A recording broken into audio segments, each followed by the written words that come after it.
This next installment of our Fall Cab Cam series presented by Precision Agri Services. We're not actually in a cab today, but we're back on Hondoros Hemp Farms to follow up after our planting cab cam earlier this spring to see how the plants have done this year. Chase Sterrett is the assistant farm manager at Hondoros Hemp Farms.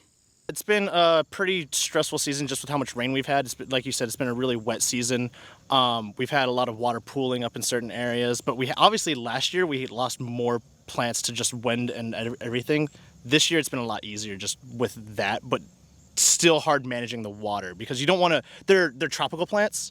You know, they're naturally a little bit drier, so it's hard to gauge with that water, especially here in Ohio. We're so far north. They are running into some browning issues on the plants.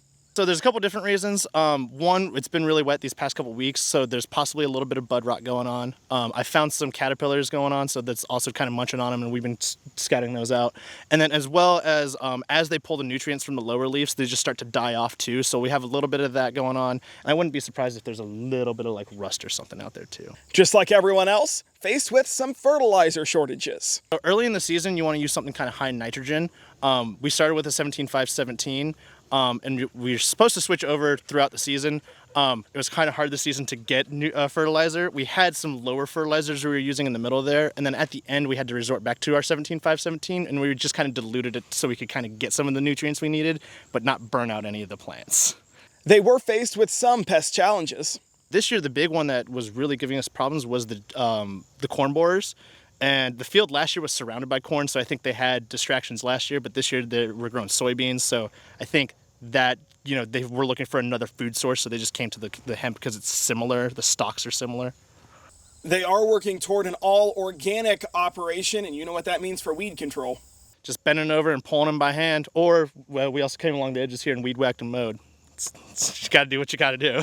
Hemp is tested and regulated for illegal THC levels by the Ohio Department of Agriculture. Leaves are bucked off the plant after they are harvested and dried and shipped to South Carolina to then be made into consumable products through the farm's consumer brand, Motive CBD.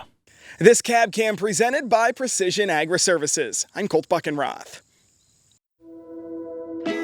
This Cab Cam series is made possible by Precision Agri Services Inc. Since 1994, Precision Agri Services Inc. has provided the best agronomic, environmental, ag technology, planter services, and planter products to farmers and agribusinesses.